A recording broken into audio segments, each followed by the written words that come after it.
Welcome back to Bosky TV, everyone. This is your host Anselmo, and my camera is kind of doing weird things right now, so forgive me. But I should sound okay, but I might not look a little blurry. Anyway, I'm here today, for you. I'm just gonna go ahead and talk about Metal Gear Solid V: The Phantom Pain. Came out on September 1st this year, after 3.5 years of waiting and following Kojima's every tweet, every little drop of information from Konami and Kojima. I was on the hype train when Phantom Pain was announced by Moby Dick Studios. I don't know if anyone out there remembers, but it was originally not a Metal Gear game. Well, it was, but it was initially shown to the crowd, I think at GDC, I don't know, one of those expos or conventions, as a game from a Swedish?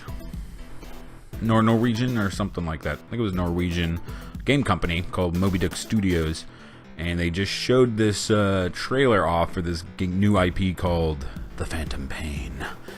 And any good Metal Gear fan is going to see the main character of The Phantom Pain and be like, yeah, that's Snake. This is Metal Gear 5.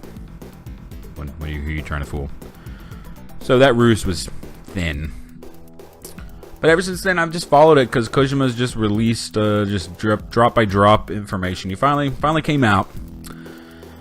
Now, man, I've never experienced so much hype for a game, personally. So much hype. Now, did the game live up to all the hype?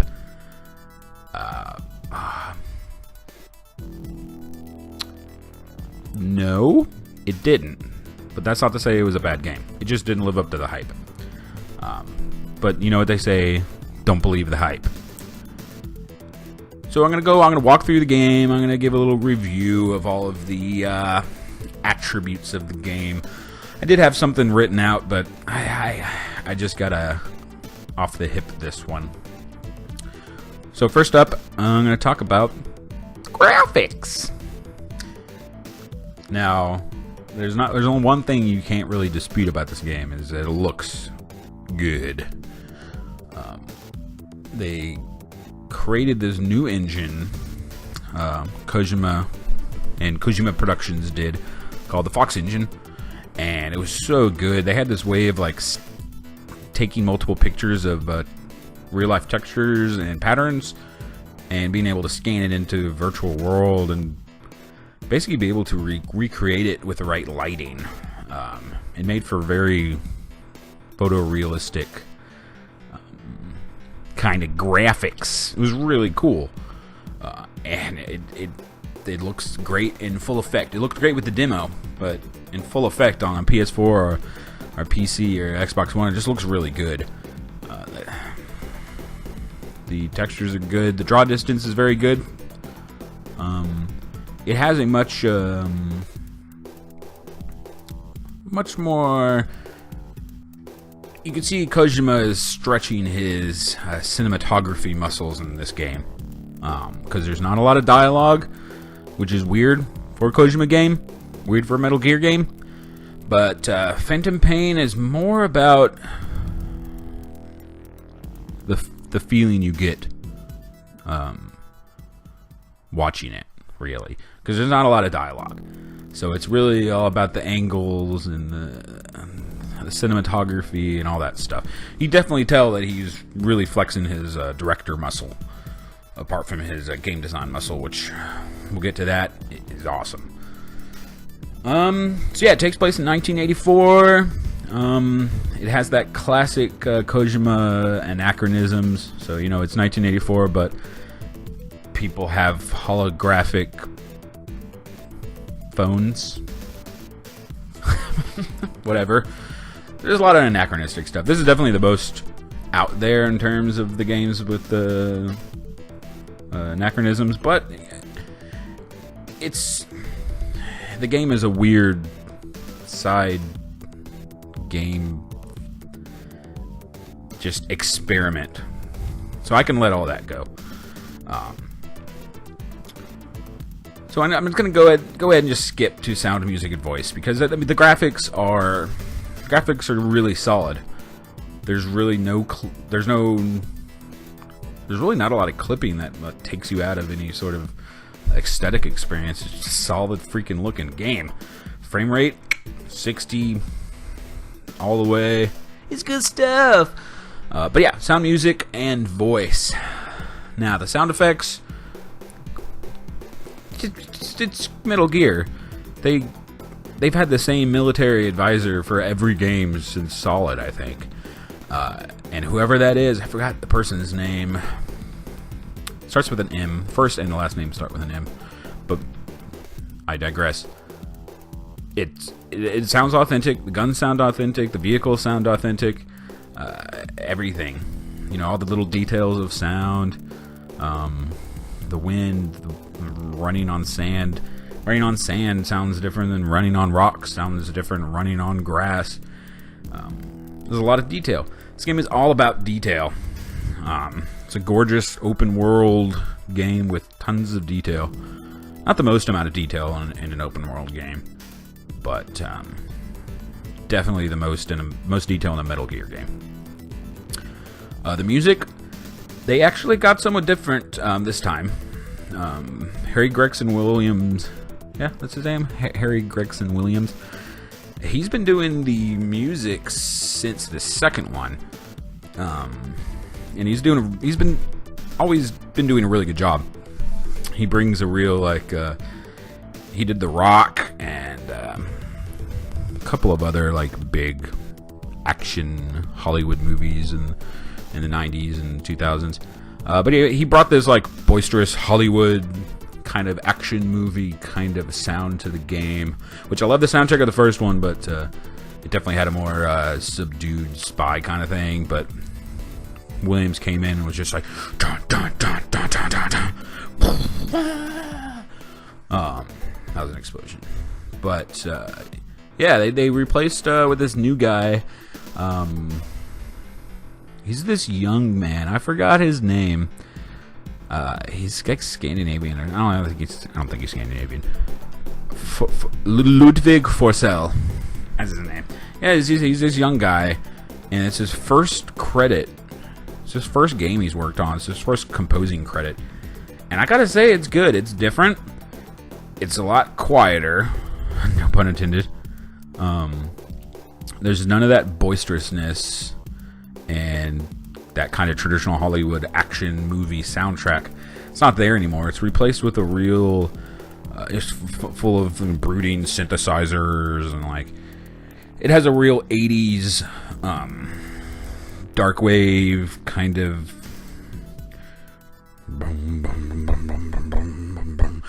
beep beep beep beep beep beep beep beep beep beep beep kind of thing. It's just a different sound for a different kind of Metal Gear, but it works. It really does. I found myself listening to the soundtrack pretty often, and Forsell did create a couple original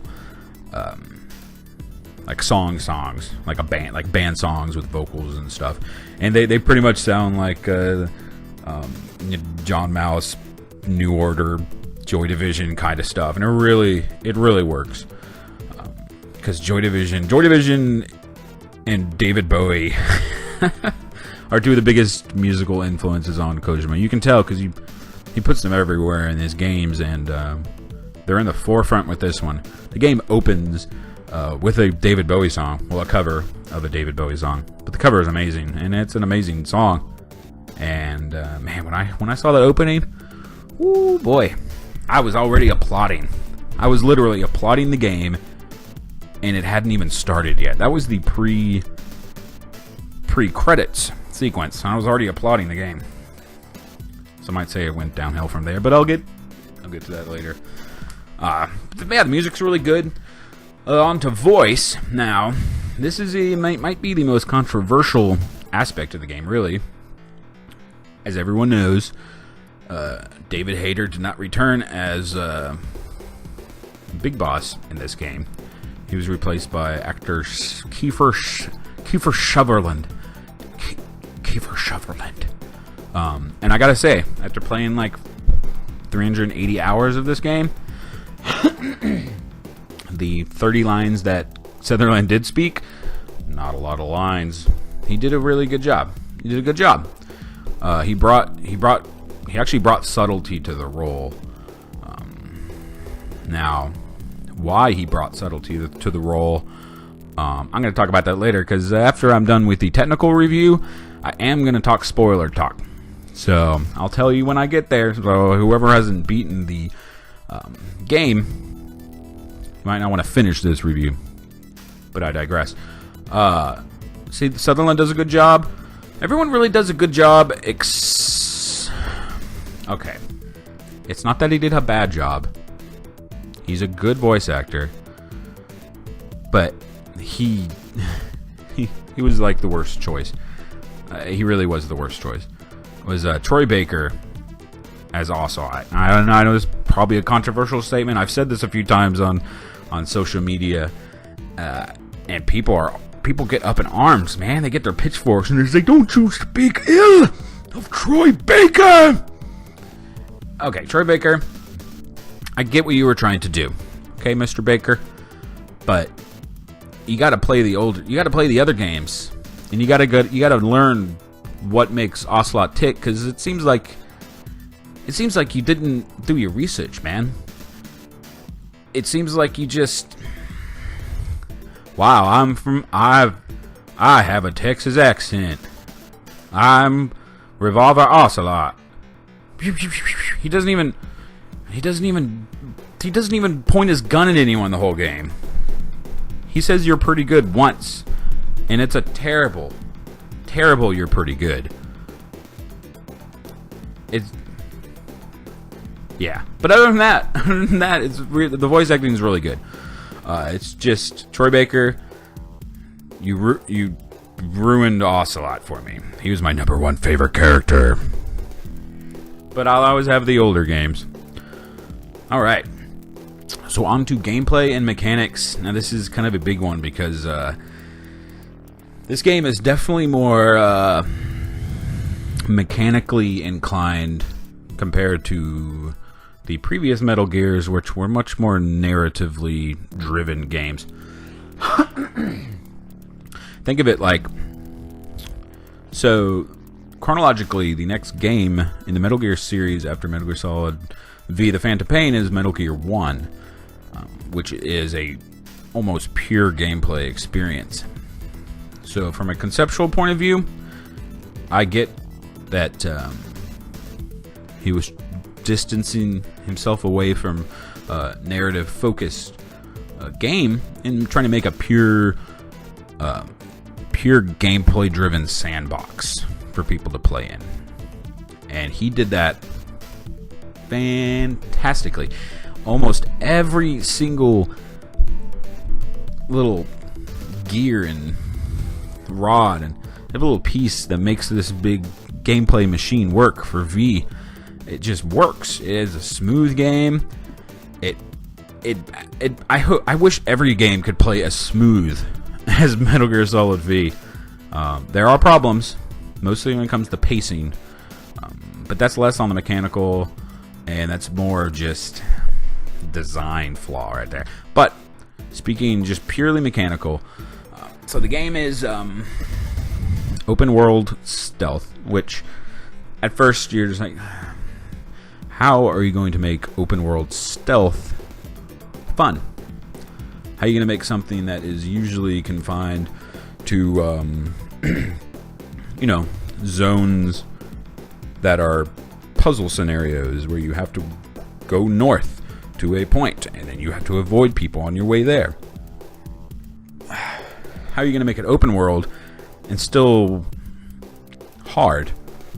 Because if it's open world, you can just go around it. So it really takes some good design, and for the most part, he did a really good thing with the design. But mechanically, open world sandbox. You have your mother base. I don't really want to spoil any of the story, but if you have played Ground Zeroes, then something happens at the end of Ground Zeroes, and then Big Boss wakes up from a coma 9 years later. And at this point, you're saved by someone, and then you make it to a second mother base, which is basically like a giant hub area you can go back to, and you really can't do a lot of stuff there. That was kind of wasted. Like, I liked Mother Base, I liked being able to go to Mother Base, but there was really no reason other than like, oh, I gotta fine-tooth comb this bitch so I could find one more cutscene or something like that. There's really no actual reason to go back. But yeah, you have your Mother Base where you send all the enemies and guards that you Fulton out with your awesome little balloon. They go back there, and you can, they all have stats and stuff, and you allocate them to the unit you want. It's a very meta game kind of number crunchy Pokemon kind of thing, and it really worked well on Beast Walker, and it works pretty damn well on here. They tweaked a little bit of it to make it work on a larger scale, but they did a really good job. Everything. The companions are really cool. Our buddies, the buddies. You got D-Horse, you got D-Dog, you got Quiet, and you got D-Walker. D-Walker is like a little mini Metal Gear. D-Horse is a horse. D-Dog is a dog. Well, actually, he's a wolf, but don't tell anyone that. Then you got Quiet, who is a scandalously dressed sniper who doesn't talk. She's kind of controversial, but whatever. I thought they did a decent enough job with her arc. Kojima sexualized her and tried to shake it off as like, oh, there's a reason that we had that she's sexualized. And there is, but like, people are still whining. Okay, it's Kojima. Yes, he gives guys fan service. He's a Japanese video game developer. I think it's in their charter, like they have to put male fan service. But Kojima always puts female fan service. Alright? There's constantly dudes' butts, constantly dudes' crotches. There's just constant dudes in the game. So, like, you get one sexy woman per game. Alright? Guys get one sexy woman per Metal Gear. You know how many sexy dudes are in Metal Gear games? There are more sexy dudes per Metal Gear game than there are sexy girls. But whatever. I digress again. I'm talking about gameplay and I'm just going off on tangents. But yeah, the gameplay is really fun. You go to your Mother Base, you get in your helicopter, you pick a mission, and you go and you do it. You can do it literally any way. It's kind of crazy. There's just so many ways you can approach any given situation. I'll get to replayability later, but this game has a ton of replayability. So yeah, I don't really want to go too far into the mechanics because I really could be here for a while just listing off mechanics. But I'll just leave you with one thing about gameplay and mechanics. It is the shining star of this game. The game is great, but the gameplay is really the, I don't want to say only good part, but it's the best part. Because the story is just not great. And that brings me to story. Now, it's not that the story of this game is bad. Actually, the story is really cool. It's the plot that's not good. It's the way the story is told that is not very good. It's not... how do I even explain this without spoiling anything? But basically, about halfway through the game, through that first half, you are keeping a pretty good pace. Stuff's always happening. It's kind of The story is pushing you forward. And about halfway through the game, the story seems to just end. Now, if this was intentional, if this was an unfortunate side effect of Kojima and Konami fighting or losing money or something, we won't know until someone's NDA is up. But I can talk about the result of whatever happened, and that is a really awkward, jarring second half of a game. I could come up with excuses about the second half of this game, but I would just be lying to myself, and I'm just not that much of a fanboy. I'm always able to admit when one of my favorite game developers fucks up, because at this point, the second half of the game makes Metal Gear V the weakest, by a long shot, Metal Gear Solid game. The weakest, narratively and story-wise. It's just not there. None of the charm is there. None of the well, there's a little bit of the memorable writing, but there's really not a lot of that Kojima-style camp. This is not a campy game. This is a super serious exploration of revenge and identity, and which, that's cool if you want to tackle those subjects. He always tackles those subjects, but he always does them with this. How do I explain Kojima? He deals with these heavy subjects, but he's so willing to counterweight with them with just brevity and silliness and absurd moments. But this one, there's hardly any of those light moments. It's always just go for it. Oh, you gotta do this. You gotta get revenge. Dark. Everything's dark. Everything's shitty. Ugh. But yeah, it's just the game. The game kind of left a bad taste in my mouth, narrative-wise. But the second half of the game falls apart. The ending. While I liked the final ending of the game, I can totally see how it pissed a lot of people off. I won't talk about it now, but I'll talk about it later. But yeah, the story is definitely one of the most controversial parts of this game, and either you love it, you hate it, or you just kind of look past it, like me. I won't forget it, but I will forgive the game. But I won't forget that this game is flawed. But yeah, past story. Let's just talk about just the replayability and the fun factor of this game. Really, where this game shines is the fun factor. This game is so fun to play. So fun to play. The controls are like butter. Every button does something, but it all seems pretty intuitive. Like where you would put that button action, that's where it is, you know? And the replayability, I mean, like I said before, every mission can be approached from almost any number of ways. Any number of directions, any number of items used, any number of, routes you sneak through. Anything. You can use your dog, you can use a sniper to help you, you can, I don't know, poop in the road with your horse. Okay, the horse isn't very useful, but he does poop when you tell him to. And there's one of that. See, that's a little bit of that Kojima kind of brevity. And just, it's absurd to have a horse in the game that you can press a button and he poops. But yeah, this game is very highly replayable. If you like action games and you like stealth games, buy this game just for the gameplay, because it's replayable to the nth degree.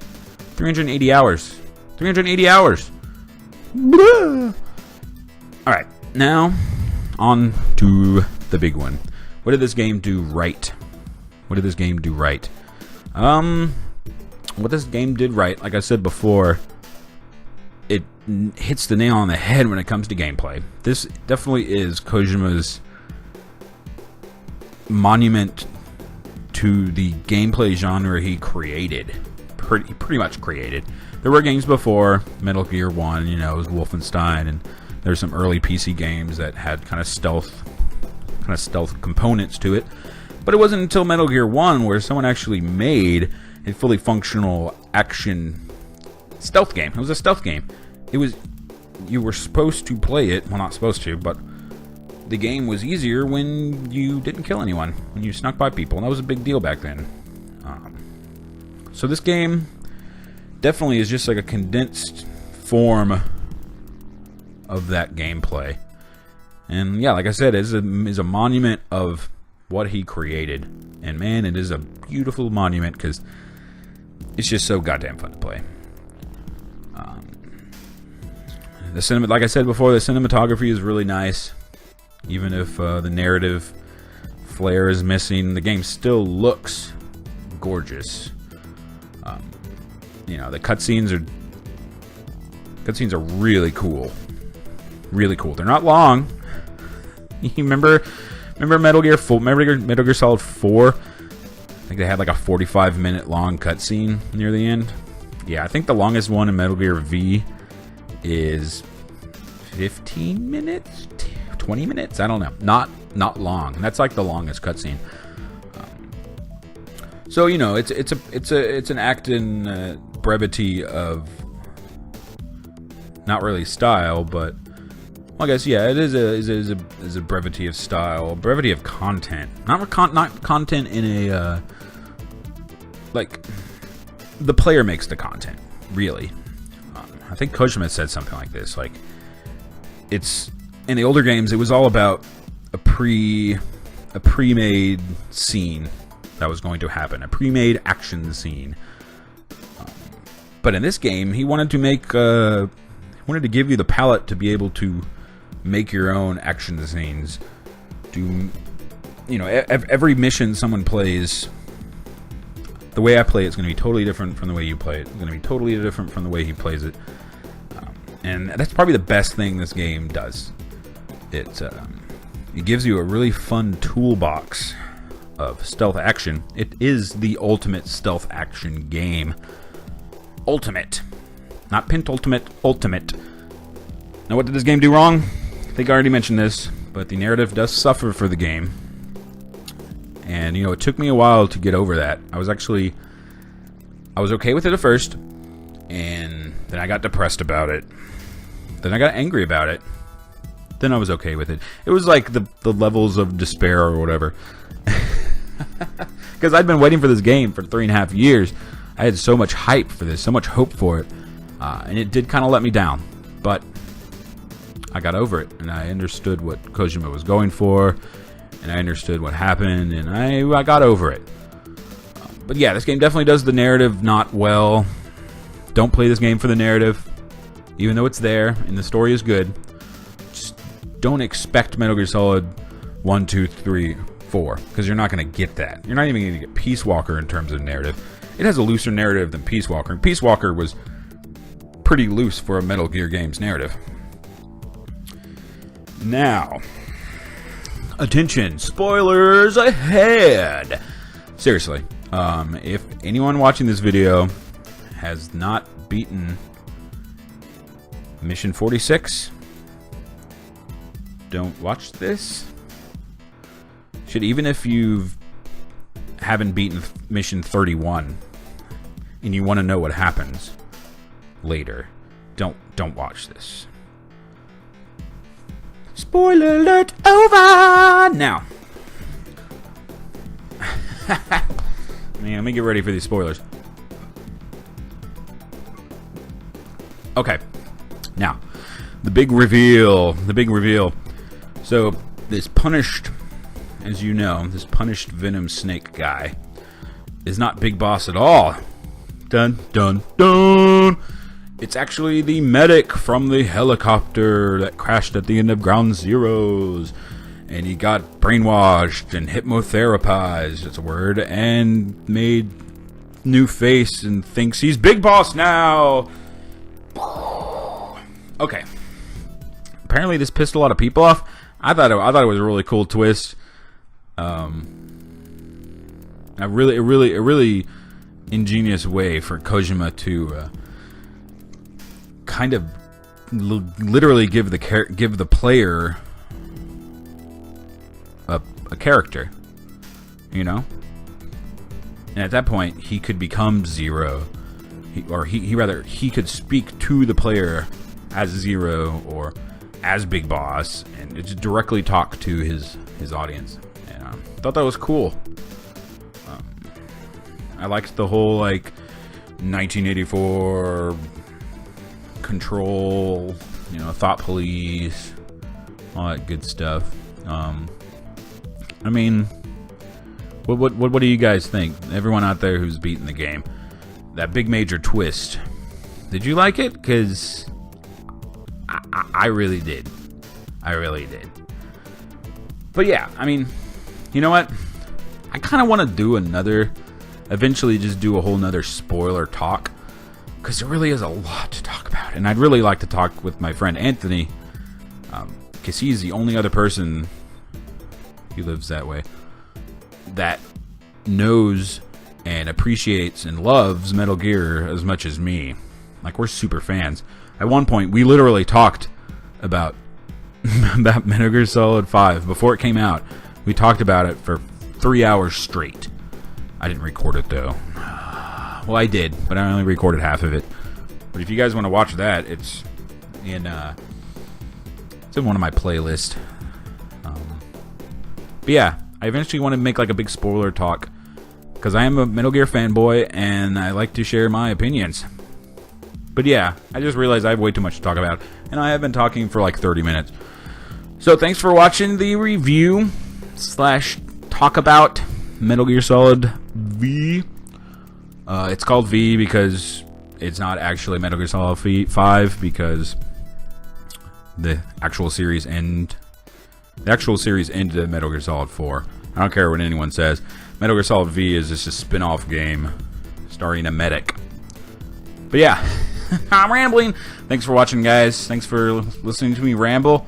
I'm probably going to do another review here pretty soon. I've beaten a few games. I just got done with my Extra Life. I beat 2 games in Extra Life. I'm slowly posting all my Let's Play of it. So if you guys want to watch that, check it out. Thanks for watching right now. May the Force be with you.